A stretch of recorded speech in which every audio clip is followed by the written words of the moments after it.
So let's officially begin the Manzanar At Dusk, the 2022 Manzanar At Dusk program. Hello, everyone. My name is Jason Fuji. I'm the coordinator of the Manzanar At Dusk program and a member of the Manzanar committee. Again, I would first like to welcome and thank everyone for joining us for the 2022 virtual Manzanar At Dusk program. I know we would all love to be in person, but being virtual allows us to invite everyone across the nation and from other countries. I know from everyone that has signed up, we have people in California, across in the East Coast, and some from other countries like Canada, I believe, and Japan. So again, thank you everyone for being here. Before we start our program, I would like to go over a few ground rules during the Manzanar At Dusk. So during the presentation portion that we have coming up, please make sure your mic is muted on Zoom. And if your camera is on, please make sure your background is appropriate. We would like to prevent any possible distractions. You're more than welcome to put up a virtual background as you see fit. And if you have not done so already, please rename yourself to your first and last name. And if you would like to include your pronouns, you may do so after your name. And finally, during the small group discussions, please make sure you're in a quiet environment to prevent any background noises, as we would love to hear everyone's stories as they're being shared. So thank you again for joining us tonight, and we hope you're able to learn something new, build connections, and hopefully take what you've learned to educate the people around you and to just spread that wealth of knowledge. I would now like to pass the mic to Gan, who will talk about the history of Manzanar At Dusk. Well, good afternoon, or as the case may be, good evening, everyone. As Jason said, my name is Gan Matsuda. I'm a member of the Manzanar Committee, and what I'd like to tell you is a little bit about the history of this program, because it'll set us up for what's ahead in some ways, at least in a small way. As you can see on the screen in front of you, this is our 24th edition of Manzanar At Dusk. We had to skip 1 year because of the start of the pandemic. But we've been up for 24 years. The program began in 1997. And it's kind of interesting how it started because two of our former members, Jenny Kuida and Ayako Hagihara, attended their first Tule Lake pilgrimage, back around that time. And the Tule Lake pilgrimage has an interactive component to it, where former incarcerees at the time were able to tell their stories, and young people were able to ask questions. And it was interactive, intergenerational, and they thought it was such a cool thing to do. They thought, why don't we have that as part of the Manzanar pilgrimage? And so what they did was come up with a program. At the time, they called it Manzanar After Dark. That was its original name. In the first 2 years, the program began. It has roots at a campground just west of Independence, which is a town just north of the Manzanar National Historic Site. The idea was not only to be able to share stories intergenerational stories and stories between former incarcerees and young folks, but also to at least get some taste of what it must have been like to live in the conditions, because Independence isn't, like I said, isn't far from Manzanar. But what they didn't expect, especially the first night, that first year, was when they got up in the morning and opened their tents, they found that it snowed that night. And so they're sitting there, shivering in the cold. Not everyone had a heavy jacket, but they managed. But they got a real taste of at least some taste of what it must have been like. The program has obviously evolved since then. It after the first couple of years, it moved to into town in Independence to the American Legion Hall because we were trying to draw larger audiences, and we hit crowds of 140. But the program maintained its soul, I like to say, because we still had former incarcerees coming to tell us their stories. We still had young people asking questions. And the meat of the program has always been that small group discussion, something you'll experience tonight as well. The idea being, again, sharing stories, but also sharing experiences, both from the former incarcerees and from other folks in the small groups, where they could discuss what was happening in their communities now and how it relates to the incarceration, to similar issues of social justice, constitutional rights. That's always been the idea. And to also ask and try to answer the question, what can we do now? How does what happened then relate to what's happening today in our communities? That's always been a common theme for 24 years. and it's something we're hoping will continue this evening. In 2008 or 2007, I should say, the program really expanded to probably around 240 people, and we had the event at the Manzanar Historic Site in the Visitor Center. The problem is, with that many people, imagine a sardine can. We were bound to damage an exhibit, and it's a wonder we didn't. But after that, in 2008, the program has been, at least until the pandemic hit, at Lone Pine High School. Some of you will remember all that. And we've hit crowds back in 2017. Our record was 550 people. Much of that was a reaction to the first year of the Donald Trump presidency. But again, the idea being the exchange of stories, letting our elders tell what they knew, and letting our young people ask questions, and trying to again look at what can we do now. The coolest thing for me, being the former coordinator of this event, was in 2011, after a couple of years of really not having students as part of the organizing, just because of we didn't have time to make a lot of contact and all that, we brought students back into the fold. They basically took ownership of this event, which you'll see tonight, and they brought the original spirit of Manzanar. Well, what was Manzanar After Dark, now called Manzanar At Dusk. They brought the real spirit of the event back to the program. We've had that ever since. And so that's kind of setting us up for what we're about to experience tonight. But one part of that I want to get into, and the Manzanar community received some sad news last May when Jim Tu, one of our members, passed away about a month after the last pilgrimage. And the big thing that he was a part of was this particular event, Manzanar At Dusk. He was the coordinator of this event for 3 years, from 2008 to 2010. And even before that, our organization was stretched thin for quite a while. It still is in many ways. We're not a large organization. At the time, we were considering either decreasing our commitment or maybe not even sponsoring this event at all. And Jim, at the time, even though he was at the time brand new to the committee, he basically told us flat out, we can't do that. We have to have some kind of commitment to the young people of our community, to educate them, to nurture their activism. And it's interesting because a lot of our older members thought, who is this new guy coming and telling us what to do? He certainly ruffled some feathers, but he was steadfast. And really, we learned from him that he was right. And as an indirect result of his adamant stance that we had to do right by young people, this event has flourished, since his, in part because of his leadership. And on top of that, the Manzanar Committee has expanded its efforts in terms of working with youth. We have our Student Awards program for K through 12 students now. We have our Katari program for college students now, which a lot of our students who are organizers on this event have been through. But again, we've not only continued this event, we've expanded our efforts in the area of youth. And in no small part, we have Jim to thank for that. Now, he wouldn't be the type to say, oh, I'd like a moment of silence when I go. What he would want us to do, because not everybody knows him. Some of you do. Most of you probably don't. But whether you do or you don't, if we can commit ourselves to, because one of the things that his thing was being dedicated to a cause, whether it was a person or an issue or your work or whatever it is, if you can find a way to really be dedicated to what you believe is right and just in this world, that's what he would have wanted.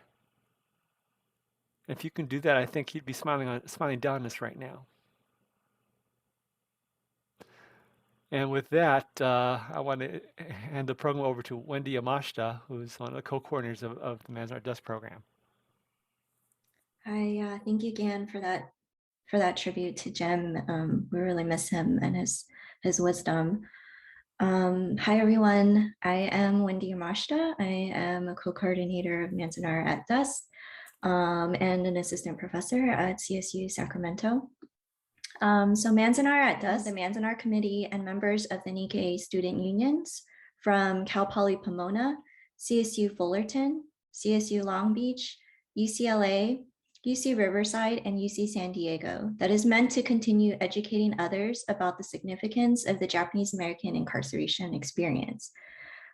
This partnership has always been significant to us, and we see it as a means of partnering with younger generations to connect with Japanese American history and pass it on to others. And we are always so grateful to our students who put so much effort into this event. So these students have spent an entire year virtually planning for today's event, and that includes participating in Katari, a 2-day intensive training on Zoom that goes from like 9 to 5. We do it in the weekend in January, and it's with the Manzanar Committee and the National Park Services at Manzanar National Historic Site, where they got to hear from former incarcerees as well as Paiute and Shoshone activists. It's such an honor to do this every year, and we all learn so much from each other.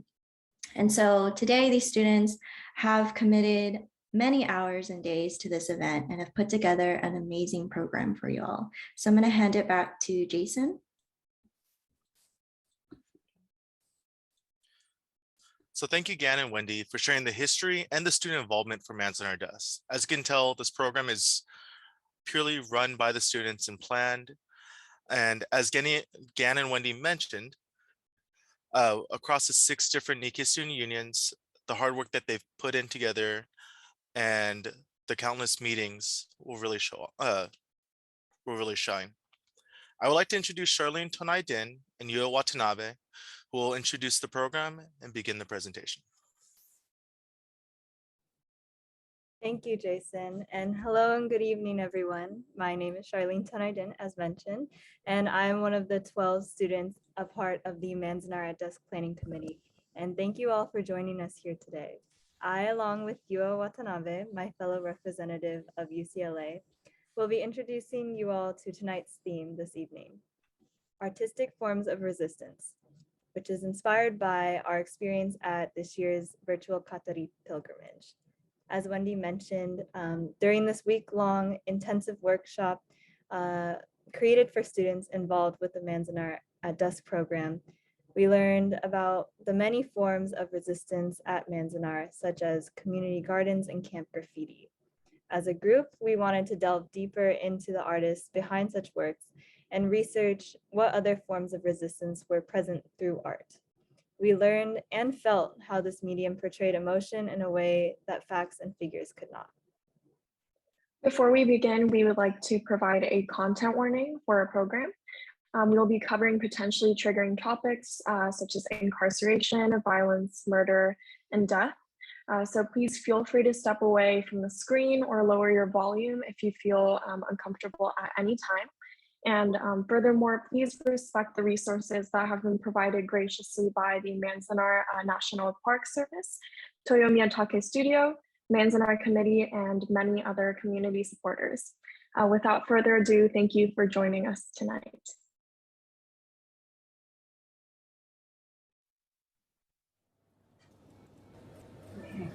So we would first like to transport you all to a Manzanar mess hall. However, one man is nowhere to be found.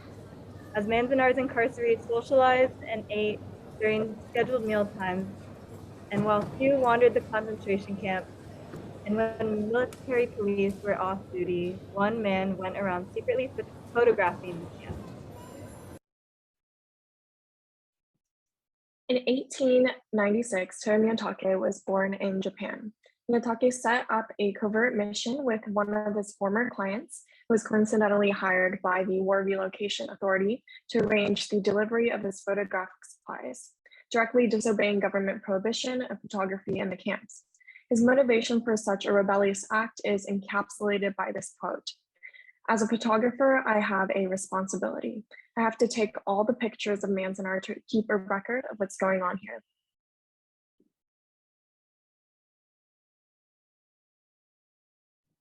Before we before we show the photos that Miyatake, Toyo's grandson, graciously allowed us to show, we want to strongly emphasize that these pictures are not public domain and any attempt to redistribute them will not be permitted. And starting off with one of the most iconic pictures of Manzanar and of Japanese American incarceration, we have this photo of 3 boys peering out through a barbed wire fence. So you can just ponder and look at and admire the picture that we have here. As we look at more photographs taken at the time, it is apparent that these pictures deeply communicate the experience and thoughts of an incarceree rather than photographers hired and authorized by the government. Miyatake did not let restrictive policies stop him from achieving his end goal of expression and documentation. Photography became his way to tell his story. By capturing camp experiences from his own perspective, Miyatake countered the government's attempts to control the narrative surrounding incarceration.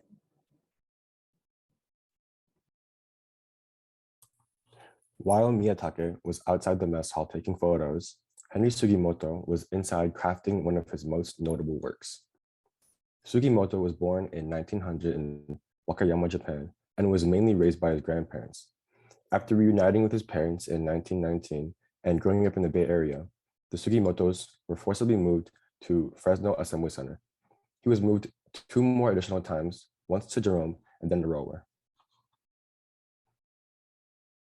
Here on the left, we have Sugimoto's painting titled Documentary, Our Mess Hall. This painting shows the inside of the mess hall previously shown. Here, Sugimoto pays attention to the detail of the people as he paints. Hints of emotion can be detected, like the child in green who refuses to eat what his mother offers. Because the Japanese Americans were only allowed to bring necessities with them during their evacuation, Sugimoto was limited in his choice of pigment usage, which is why many of the tones in this painting are similarly brown in base. Now, on the right, we have Nisei babies in concentration camp. This piece comments on how, as children were born during internment, life still went on. In the painting, the 2nd generation Japanese Nisei, who were born US citizens by law, were still incarcerated along with their parents. Most were patriotic Americans, but flag waving did not prevent them from being interned, unless they signed a loyalty oath and joined the American Armed Forces, where they fought and even lost their lives.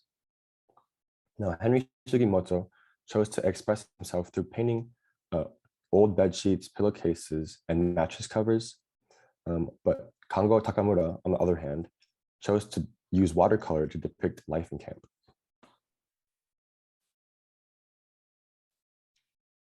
Continuing inside the mess hall, you see an organized unit of people in a line that goes out the door to the barracks.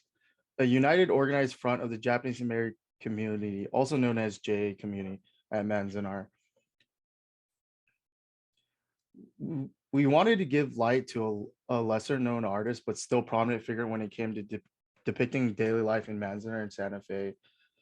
Kango Takamura was an Issei immigrant who came to the US at the young age of 17. Since photography was forbidden, in order to document the events of the camps, he used his artistic skills to bring light to daily life at the incarceration camps. He focused on watercolors and drawings depicting his experiences. Afterwards, he would continue to work with the JA community and Manzanar following his release.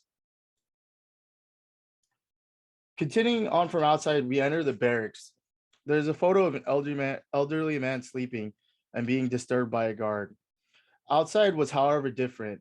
Kango Takamura depicted life in the camps, but chose to focus on the successes of the people living inside and the resilience and strength of the Japanese American people. As you can see, stylistically, he drew in very different techniques and colors.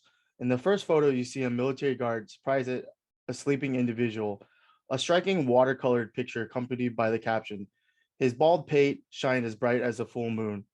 At first, they inspected the barracks 3 times a night, waking us. Later, they stopped this.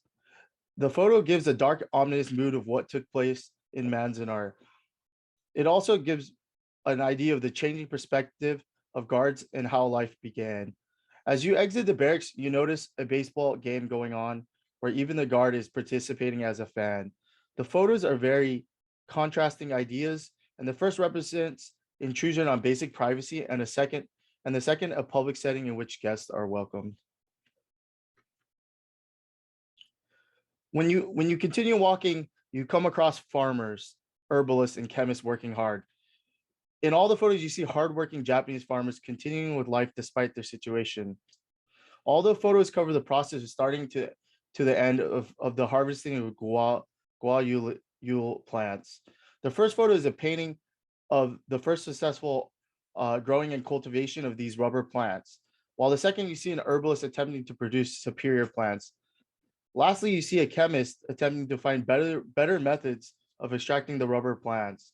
These photos depict the united front of the Japanese people working hard and the resistance against all odds.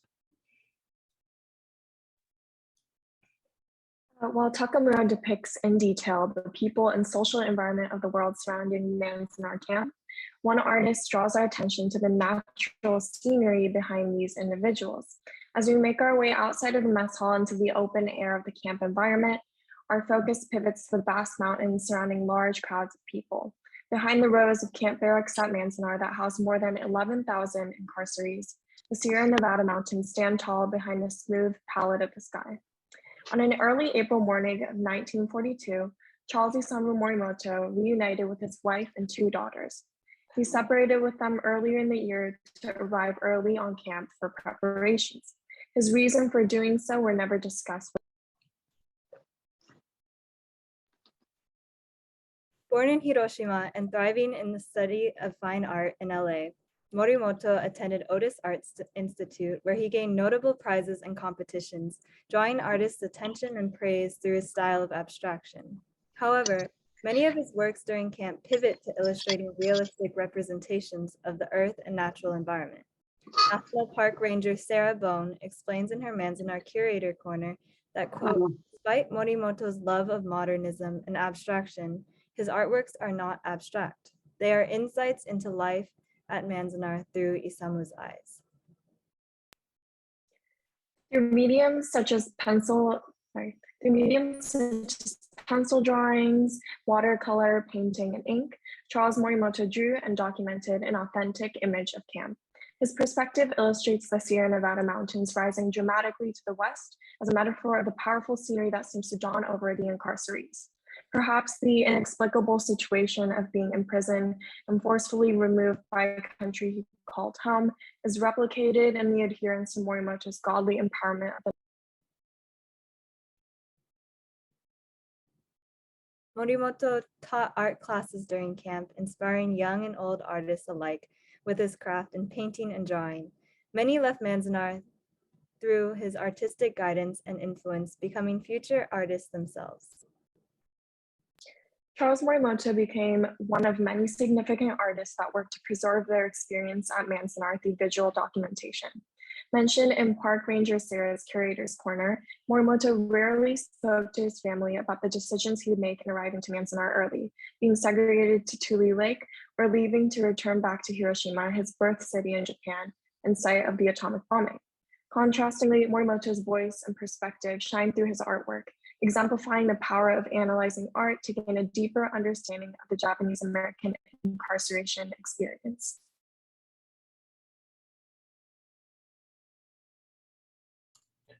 Morimoto chose to display life at Manzanar through scenes depicting the environment around the camp.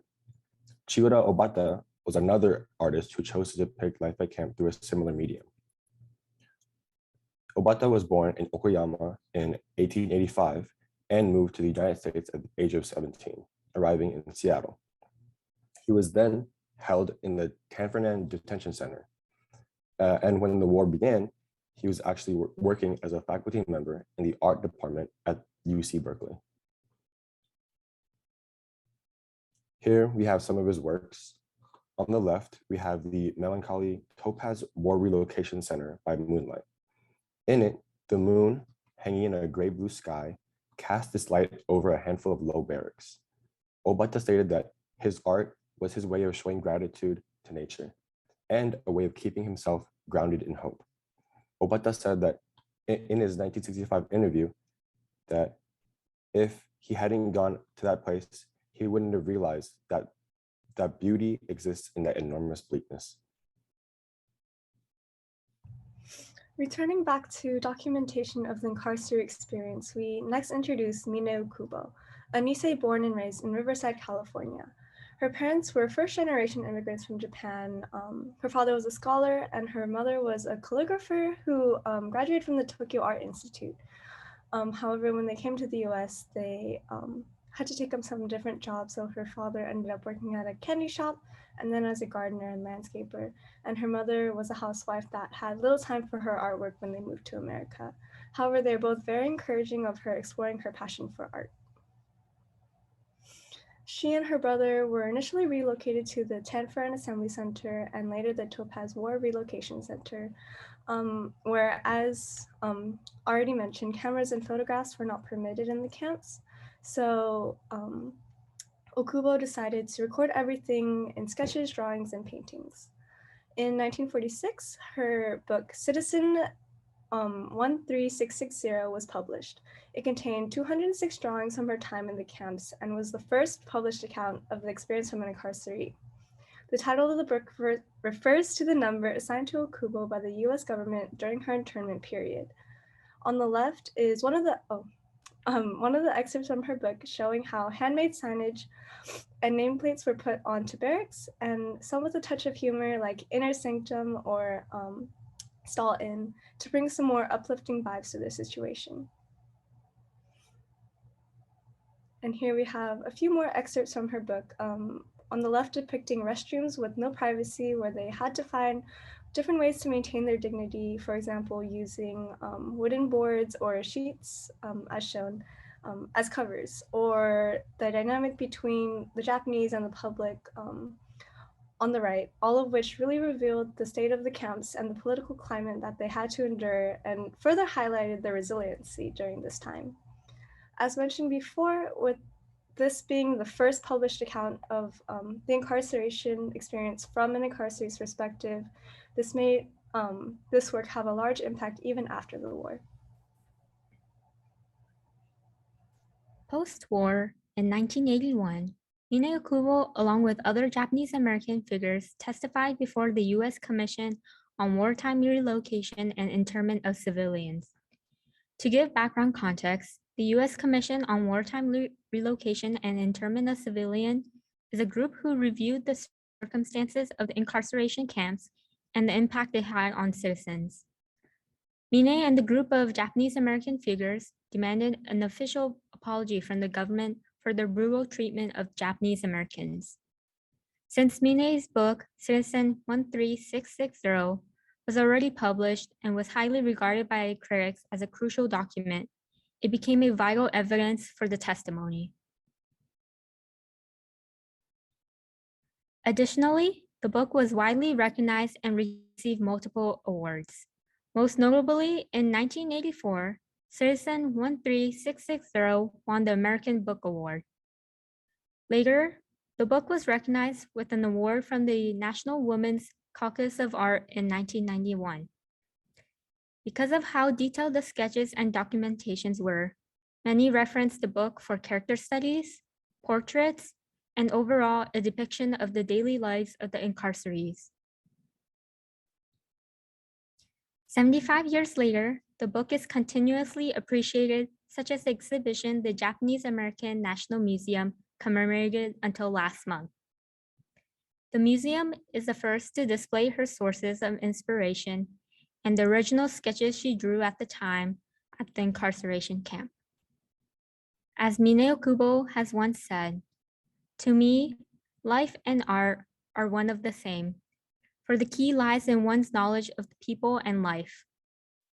In art, one is trying to express it in the simplest imaginative way, as in the art of the past of civilization, for beauty and truth are the only two things which live timeless and ageless.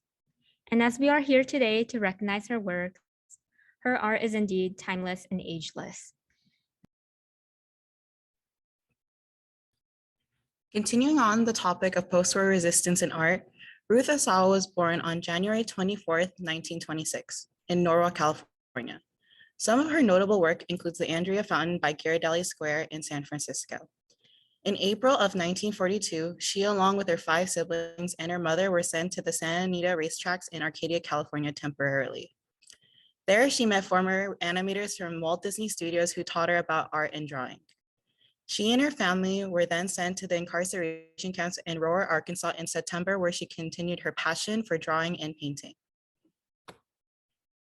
A notable sculpture she has is the Japanese American Internment Memorial, which is in front of the Federal Building on South First Street in San Jose, which was built in 1994. On this side of the sculpture, it demonstrates her life before the incarceration, when her family is entering Angel Island, waiting to start their new life in America. It's when you see the other side of her sculpture, you see where her life changes. On the other side, it demonstrates the many different events that happened from Ruth's experience with the incarceration, one including her father's arrest by the FBI. There is a lot of imagery in this sculpture showing what life was like during the incarceration, showing silhouettes of soldiers, guard towers, and barbed wire. Ruth built this sculpture to educate others, as she has heard that not many people knew about the incarceration and wanted there to be more awareness of what had happened.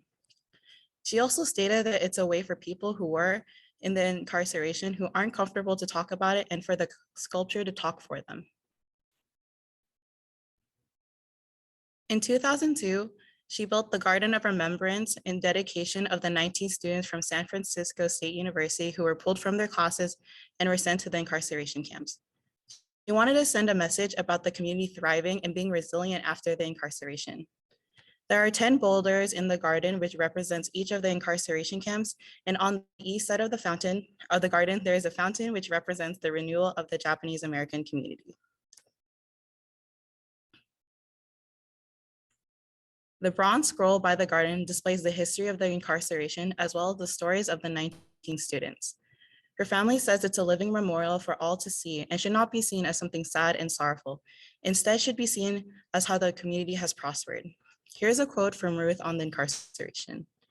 "I hold no hostilities for what had happened. I blame no one. Sometimes good things come through adversity. I would not be who I am today if it had not been for the internment, and I like who I am." Our next artist will be Patrick Nakatani, who I'll be talking about on behalf of UCSD. And less than a month before war had ended, Patrick Nagatani was born in Chicago to 2 former incarcerees. And unaware of his parents' past, Nagatani lived his life like any other child would have. It wasn't until he was in college that he was exposed to the unspoken past of Japanese Americans during World War II. And Nagatani had been attending graduate school in photography when he and other graduate students collaborated on an exhibition juxtaposing 2 photographers, Ansel Adams and the prior one we talked about, Toyo Miyatake's work, which recorded Manzanar during World War II. And then in 1993, Nagatani began his portfolio titled Japanese American Concentration Camps, which included photographs from Jerome, where his father was incarcerated, and also Manzanar, where his mother was incarcerated. Nagatani would use his photography as a way to document evidence of his parents' past and also looking for tangible links to his family's history. Nagatani used his photography not only to document his parents' past, but also as a way to connect to his cultural identity, something that he wasn't familiar with as a child. And through this and his photographs, Nagatani is able to capture what has become of the Japanese American incarceration camps, ensuring that the lives of those who had lived during the war are not lost to time.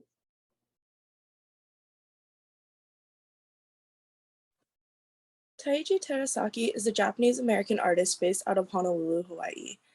Terasaki uses his art to highlight cultural and environmental conservation, preservation, and restoration.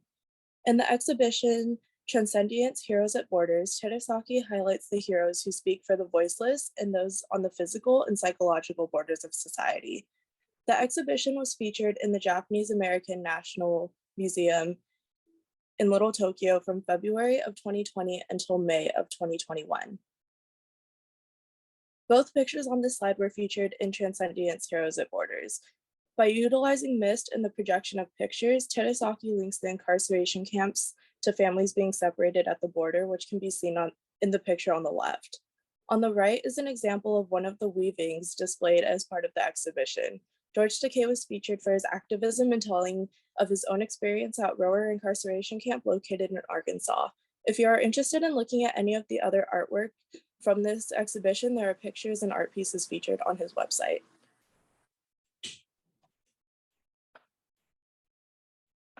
Could you go to the, oh, could you pause that? I think there's another slide. Next one. Okay, we can just keep it there. But as Taiji Terasaki emphasizes, discrimination of the past is incredibly relevant today. During the COVID-19 pandemic, Asian and Pacific Islanders faced blame, racism, and xenophobia. According to the New York City Commission on Human Rights from February through July of 2020, there was a 7-fold increase of recorded anti-Asian discrimination. The majority of the incidents reported nationwide have been against women, including an 89-year-old grandmother who was set on fire in Brooklyn. In response to these incidents in NYC, Amanda Ping Bodhibakia, the Thai Indonesian American artist, created her series of posters, quote, "I still believe in our city," that capture boldly colored faces of Asian Americans behind powerful texts of resistance, like the poster of the grandmother that says, "This is our home too." And staying on this slide, please. Thank you. When interviewed about her intent in creating the series, Ping Bodhibakia explains, quote, "My goal with the series was to turn these truths into something beautiful and powerful. Each piece features bold colors, dynamic composition, and hidden complexity, just like New York City herself. It is a reclamation of space, a celebration of our beauty and resilience, a promise that we will come together and fight for our shared future." Here you can see the posters beautifully displayed all over New York City. As you might notice, the various faces cover a wide spectrum of young women to aunties to grandmothers. Amanda created this diversity with the hope that Asian American women could see themselves in these posters and feel empowered. In addition, this includes Black faces in solidarity with the Black Lives Matter movement. Ellie Kanda from UC San Diego, who researched Ping Bodhibakia, but could not make it here today, felt that, quote, "Personally experiencing anti-Asian sentiment during the pandemic was shocking, as they have always felt the safety and privilege of falling under the fallacy of the model minority myth. They believe that for many of us, the anti-Asian sentiments that arose during COVID-19 served as a reminder of how quickly Asian Americans have been made scapegoats, just like what happened to Japanese Americans during World War II. We find that Ping Bodhibakia's work is a stunning example of resilience and empowerment through art that exemplifies the strength of Asian Pacific Islander people who have remained undeterred and steadfast members of New York City's communities despite the hate they have faced. And our last artist that we would like to highlight as we conclude our journey for today is Satsuki Ina, who was born in Tui Lake Segregation Center and lived the early years of her life in the camp. After camp, she discovered that the letters that her parents wrote to each other while separated in different prison camps, which also inspired her to, quote, "embark on a life-changing journey to uncover, make meaning, and heal from trauma that began before she was born," end quote. She is also a licensed psychotherapist who specializes in community trauma and also hopes to help those who have been oppressed reclaim their voices. She is also a co-organizer for Sudu for Solidarity and also a board member of the Tui Lake Committee. We Came Back for You is a poem written by Satsuki Ina, and when I read this poem, it reminded me of the parallels of the Japanese Americans in incarceration camps and also the families being separated at the US-Mexico borders. Taiji Terasaki, who we talked about a few artists prior, and also Satsuki Ina and others collaborated to create a film poem also called We Came Back for You. The artists say, quote, "The film features Ina reciting her poem over a montage of photographs of her during and after her incarceration, footage preserved from the archives of the Japanese American National Museum, and images of Ina's current activism, which is projected onto a screen of mist, and the constantly moving and changing imagery evokes that kind of fluidity of a dream state. And also, this film suggests that the work doesn't refer solely to the past, but rather highlights the need of the trauma survivors to address similar injustices taking place currently today, end quote. And now we'll watch the film poem that Taiji Terasaki has graciously shared with us for our program today, but please note that this is not permitted for redistribution or for personal use.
We came back for you because we know mass incarceration.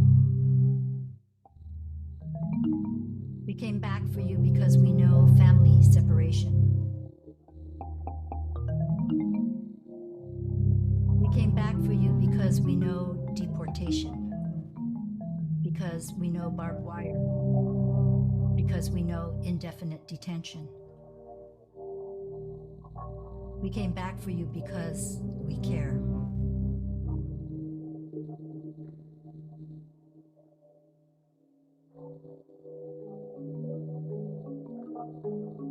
Some say it's not our fight, it's not the same.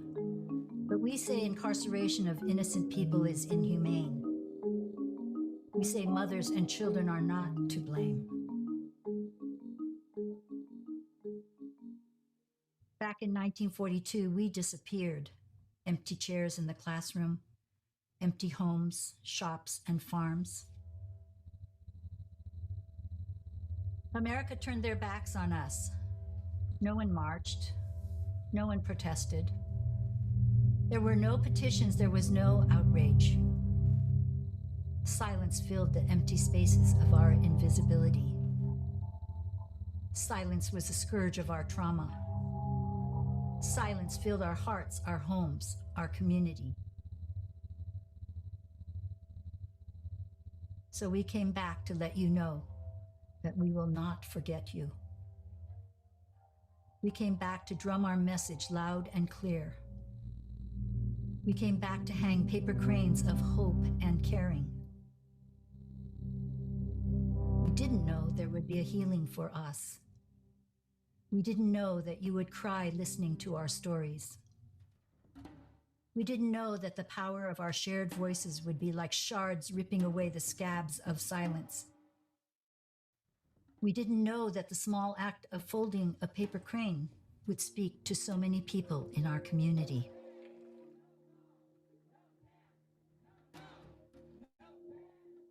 In protest, we chanted, we raised our fists.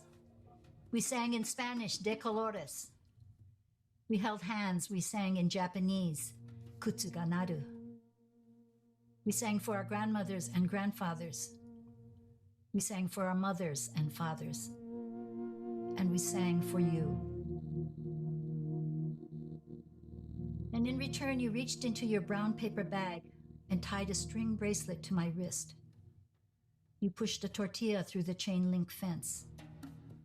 You welcomed us wearing ties and hats. You even saved a rock from the old swimming pool, placed it in my hand, saying you had been waiting years for me to come back. Your big brown eyes stared up at me as tears welled up in mine. Little child, you are me. I am you. We will not forget you. We will not be silent. We will come back for you. And we will bring others until you are free.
All right, thank you so much for joining us. That was We Came Back For You, again written and performed by artist Satsuki Ina. And now that concludes the main portion of our artistic expressions of resistance presentation. And now I'm going to pass it over to Jason, who will introduce us more into the discussion portion. Thank you, Yua. And again, I would like to give a special thank you again to the amazing presentation that the students put together. And at this time, we'll be moving to our small group discussion portion of the program. During the small group discussion, you'll be moved into different breakout rooms where we have guided questions. And we please ask that you please feel open to share your stories. The whole purpose of Manzanar At Dusk is to have that intergenerational connection. And this discussion is a safe space for everyone to share and to hopefully build bonds between generations and communities alike. We also ask that you please give everyone the opportunity to share their stories. And when you're not speaking, please mute your mic to avoid any possible background noise. We encourage that you turn on your cameras, but if you do not feel comfortable, that is perfectly understandable. I'll now be opening up the breakout rooms. You should be receiving a notification asking you to move to a breakout room. Please click OK and you'll be moving on. Okay. So again, thank you very much for staying for the portion. I hope you enjoy the small breakout group discussions. So again, welcome back, everyone. I hope everyone had a chance to create a conversation during the small group discussions and really took something away from it. As we conclude our program, on behalf of the Manzanar Committee and the Manzanar At Dusk Planning Committee, we would really especially like to thank you for all participating. And again, we hope that you're able to take away at least one thing that you didn't know before And we also hope through the presentation and the small group discussions, you're able to create those intergenerational connections. That is the initial purpose of Manzanar at Dusk. We would first off like to thank all of our small group discussion leaders. These are all college students that volunteered to lead these groups tonight. Some of these are our Manzanar at Dusk planning, the planning committee. Others have been actually a part of our Manzanar Dusk planning committee this past year or the years before. And others are students from the respective Nikkei student unions. Finally, we would like to thank you and acknowledge the group of students that have been working countless hours this past year through several Zoom meetings, messages, emails to put this program together tonight. These students are Charlene Tonai-Din and Yuo Watanabe from UCLA, Jeremy Javelana and Kaylee Takata from Cal Poly Pomona, Kelly Yada and Kenneth Kwan from CSU Long Beach, Brooke Oto and Megan Matsumoto from CSU Fullerton, Hale Chiba from UC Riverside, Eric Nishimoto and Ellie Kanda from UC San Diego. So please, if you can, please give them a great round of applause. They really deserve all the appreciation, and all the hard work really shows, I believe.